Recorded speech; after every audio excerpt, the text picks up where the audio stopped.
Football പ്രേമികൾ കാത്തിരുന്ന Ballon d'Or list അങ്ങനെ വന്നിരിക്കുകയാണ് അല്ലെ. ആൻഡ് ഒരു ബാഴ്സ ആരാധകൻ എന്ന രീതിയിൽ ഐ എം സോ ഹാപ്പി.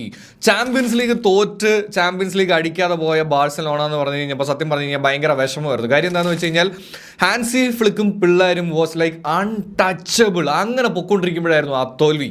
അപ്പോൾ നമ്മുടെ കണ്ടൻസും കാര്യങ്ങളൊക്കെ ഇഷ്ടമാണെന്നുണ്ടെങ്കിൽ ഒന്ന് കൂടുക എന്ന് ഉറപ്പിച്ചുകൊണ്ട് കാര്യത്തിലേക്ക് കിടക്കുകയാണ് കേട്ടോ.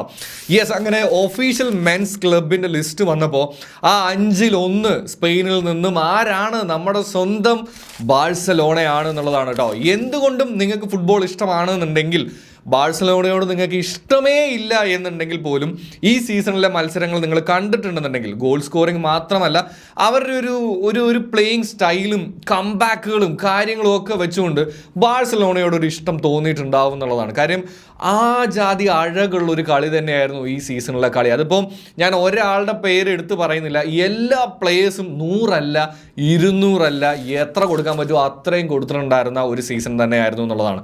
ശരിയാണ്, ചില സമയത്ത് പറയുമല്ലോ ഈ എല്ലാം അങ്ങോട്ട് പൂർത്തിയാവാതെ എന്തെങ്കിലുമൊക്കെ മിസ്സാക്കി കളയുമോ എന്നുള്ളത്. അതുപോലെ തന്നെ ആയിരിക്കാം ആ ചാമ്പ്യൻസ് ലീഗ്. പേടിക്കേണ്ട, അതിന് ഈ സീസൺ വരുന്നുണ്ട്, ഈ വരാൻ പോകുന്ന സീസൺ അതിനൊക്കെ ഉള്ളൊരു ഉത്തരം പറച്ചിലായിരിക്കും. പക്ഷെ എന്തായാലും ബാലൻഡിയോറിൻ്റെ ഈ മെൻസ് ക്ലബ് ലിസ്റ്റിൽ ആര് ജയിക്കുമെന്നാണ് നിങ്ങൾക്ക് തോന്നുന്നത്? ആസ് എ ബാഴ്സലോണ ഫാൻ ഞാൻ വിചാരിക്കുന്നു ബാഴ്സലോണ ജയിക്കും എന്നുള്ളത്. എനിക്കറിയാം ചിലപ്പോൾ നിങ്ങൾക്ക് PSG ആയിരിക്കാം, ചെൽസി ആയിരിക്കാം, ലിവർപൂൾ ആയിരിക്കാം, ബ്രസീലിലെ ക്ലബ്ബായിട്ടുള്ള ബൊട്ടഫിഗോ ആവാം എന്നൊക്കെ നിങ്ങൾ വിചാരിച്ചേക്കാം. പക്ഷേ ബാഴ്സലോണ വാസ് ലൈക്ക് ഈ എല്ലാ ക്ലബിനേക്കാളും വാസ് ഔട്ട്സ്റ്റാൻഡിങ് എന്നുള്ളതാണ് എൻ്റെ അഭിപ്രായം. ഇനി നിങ്ങൾ താഴെ കമൻറ്റ് ചെയ്യും.